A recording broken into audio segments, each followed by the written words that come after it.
hurt us, lady. Our take-home's less than 300. You're overpaid. Hit the road. We're all excited to see how Robert Pattinson will shake up the DC universe with his portrayal of the iconic Caped Crusader in The Batman. But he's not the only classic character getting a revamp in the film. Zoe Kravitz will be the newest Catwoman, and like Pattinson's Batman, we've already got a sneak peek at her new look. Selina Kyle is looking suave and sassy in the character's new suit. Complete with claws and a collar, Kravitz is more than ready for action. She's even been spotted joining Bruce Wayne for a motorcycle ride on set. But how big of a role will the feline have in the new film? And will Kravitz do the tough-to-tackle role justice? Let's have a look at everything we know so far about Kravitz's take on the classic character. It looks like Catwoman will be more than a cameo in the new Batman movie. Leaked footage from the film set shows Catwoman and Batman riding through a graveyard on a pair of motorcycles. The Batman featured in the scene is Robert Pattinson's stunt double, so it's likely not Zoe Kravitz under the other helmet. But having Catwoman in the scene suggests that Selina Kyle and Bruce Wayne could be getting pretty close in the new film, especially if they were just visiting the graves of Batman's parents. Are things about to get intimate for the crime-fighting duo? It does seem like it. The Batman will actually be Zoe Kravitz's second time playing the feline femme fatale. She had a small role as the voice of Catwoman in 2017's The Lego Batman movie. Who knows, maybe getting into the character's psyche gave her a leg up when auditioning to play a live-action Catwoman. Her role as a Lego Selina Kyle actually makes her the only actress who has experience playing Catwoman twice and in two different mediums. So at least she's off to a good start with capturing the character's charms. While the voice acting may not have physically prepared her for the role, Kravitz is no stranger to action. She was in the stunt-heavy film Mad Max Fury Road. She hopped into the Harry Potter franchise for Fantastic Beasts: The Crimes of Grindelwald. But all of these amazing roles don't guarantee her success when she takes up Catwoman's claws.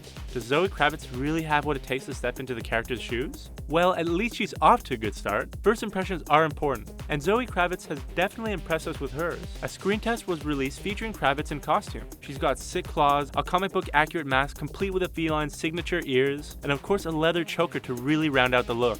But the standout is her facial expression, which perfectly captures the bombshell's signature attitude. So while we don't get a very good look at the rest of the suit, things are looking great so far. A similar screen test was released for Robert Pattinson's version of Batman, which featured the Batsuit in all of its glory. Like Catwoman, the sneak peek only shows the upper part of the suit, but Pattinson's bat ears are almost as impressive as Miss Kyle's. The leaked motorcycle scene reveals Batman's entire suit, but it doesn't give us any further clues about Selina Kyle's new catsuit. The presumed stunt double is dressed down in all black, motorcycle appropriate clothing, and she's wearing a helmet so we can't spot any cat ears. It's hard to say what secret weapons Catwoman has hidden on her as she speeds through the graveyard, but knowing Selina Kyle, it's safe to say that she's more dangerous than she looks. Zoe Kravitz does have a lot to live up to in the role of Catwoman, but luckily for her, most fans are under the impression that the perfect Catwoman has yet to be featured on the big screen. Michelle Pfeiffer gave probably the best performance so far as Catwoman in Tim Burton's Batman Begins.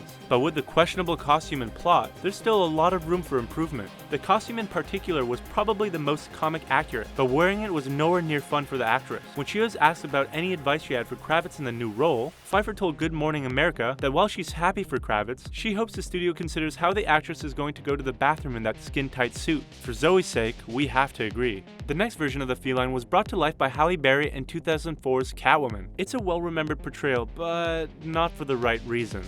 At least Halle Berry had a lot fewer issues to worry about with her suit because, well, there was just less of it. This version of Catwoman was the most different from the comics because Berry wasn't even playing Selina Kyle. She was playing unrelated character Patience Phillips, who just so happened to also be Catwoman. Halle Berry was heavily criticized for the role, but she took the criticism like a champ and even showed up to accept the Razzie Award for Worst Actress. Then there's Anne Hathaway's Catwoman in the Dark Knight trilogy. Not terrible, but definitely a bit forgettable. Her costume was more understated, kind of like what a jewel thief would wear to break into a museum. While Hathaway put her all into the role and delivered a solid performance as a femme fatale, it's definitely time for Catwoman to get an update. Which actress is responsible for your favorite version of Catwoman so far? Drop your thoughts in the comments. So even though Zoe Kravitz might not have crazy competition, she's still feeling the pressure. She has an entire comic book slate of Catwoman to live up to after all. When it came to the official casting announcement, Kravitz said, "I got more text messages and calls than I've gotten on my birthday, on my wedding day." Yikes. But amid all the excitement, Kravitz wants to make sure she does fans proud with her interpretation of the character. After she secured the role, Kravitz said, "All of a sudden, the reality began to sink in about what this means not only to me, but to everybody else culturally.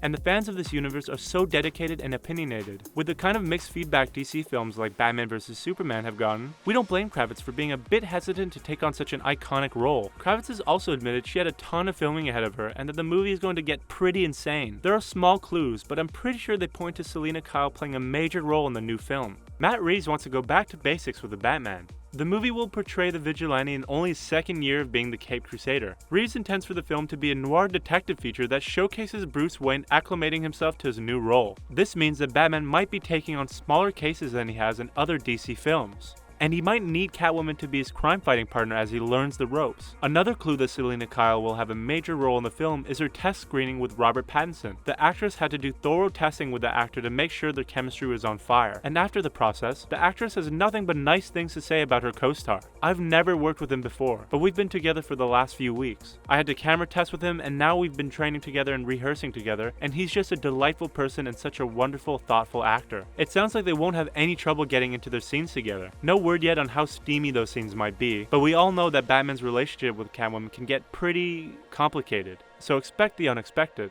Zoe Kravitz is keeping pretty quiet on any further details about the Batman's plot. Selina Kyle was absent from DC's most recent Batman flicks, which starred Ben Affleck as a Bat himself, so while Pattinson will be trying to reimagine the character not long after his predecessor hung up his cape, Kravitz will be the first live-action Catwoman we've seen on screen since Anne Hathaway in 2012's The Dark Knight Rises. With Kravitz's new Catwoman, there's potential for the character to fight alongside other DC greats like Gal Gadot's Wonder Woman, but Kravitz isn't thinking too far ahead. To deal with the nerve-wracking role, she says she has to go internal and forget about the rest of the world. Matt Reeves hasn't confirmed that the Batman movies will cross over with other DC properties. It seems like a given because of how intertwined the DC universe has been with films like Justice League, but with Reeves wanting to go a new direction with the character and DC wanting to get fans interested in Batman again, it's possible that Reeves intends to pursue a similar path to Joker. The Robert Pattinson Batman films could be entirely standalone. Does that mean that Catwoman could get a brand new standalone movie as well? With the success of female superhero movies like Captain Marvel and Wonder Woman, plus DC wanting to explore anti-heroes like Harley Quinn, it's entirely possible that Kravitz could earn herself a spin-off if she does the character justice. Catwoman's last solo adventure was in 2004, so we think it's about time the feline tried taking center stage again.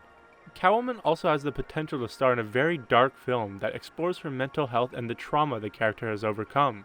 It might not be all fun and lighthearted, but with how well Joker did, it even nabbed an Oscar, we wouldn't put it past DC to follow another iconic character down a dark path. And we're sure Zoe Kravitz is aware of all the future potential for a DC character. That is, if she doesn't get booted out of the DC universe like Ben Affleck or Jared Leto, DC isn't scared to completely revamp a character or entire storyline when needed. Like with the brand new Suicide Squad film, which is coming out just 5 years after their first attempt. But DC also knows when fans love a character and are willing to dive into every opportunity to show them off a bit. Since DC gave Harley Quinn a new animated show, perhaps Catwoman could get the same treatment and Kravitz will get another chance to voice Selina Kyle. And dare we all hope for an official DC Sirens movie or television show featuring Catwoman, Harley Quinn, and Poison Ivy? Zoe Kravitz and Margot Robbie seem like they would be great in such a project, but let us know in the comments who you would cast to play Poison Ivy. As for other official information on the Batman, it looks like there will be a few major changes from DC's other Batman films. First, it seems like the Caped Crusader will also choose his Batcycle over the iconic Batmobile. Since Matt Reeves is focusing on the character's early years, this might seem like a downgrade but makes total sense, and it's actually quite exciting because we might get the chance to see the character use his fists a lot more than his fancy high-tech equipment. Of course, Batman will still be stocked up on weapons, though they might look like prototypes if his retro stitched together new suit is any indication. There's no word yet on what Catwoman comic Matt Reeves will be pulling inspiration from, but it looks like Batman Zero Year was the series that inspired the direction when it comes to Batman's new look. Zero Year's Batcycle and Batsuit bear a striking resemblance to what we've seen from the movie so far, and those darts on Batman's new gauntlet might point to a crossbow, one of his choice weapons in Zero Year, making an appearance. So while we might not be able to see the Batmobile, Bat-Tank, Batcopter, or really anything crazy like that, we can expect classic weapons like the Batarangs and maybe the Bat-Bombs to be featured in the film, but fingers crossed for a crazy new Bat-Gadget to make its appearance and blow us all away. Of course, Zoe Kravitz isn't the only major star Robert Pattinson will be sharing the screen with. The film has also cast Colin Farrell as Penguin, Paul Dano as the Riddler, Andy Serkis as Alfred Pennyworth, and Jeffrey Wright as Commissioner Gordon. The film will only be released in theaters on June 25, 2021, but now that filming has officially commenced, we can expect plenty more leaked photos before Catwoman and Batman make their newest on-screen debuts. So keep checking back here for the latest updates. Would you like to see Zoe Kravitz as Catwoman in a new solo film? What do you think her relationship with Bruce Wayne will be like in The Batman? Drop all your thoughts in the comment section down below. Don't forget to hit that like button and subscribe to ScreenRant for more.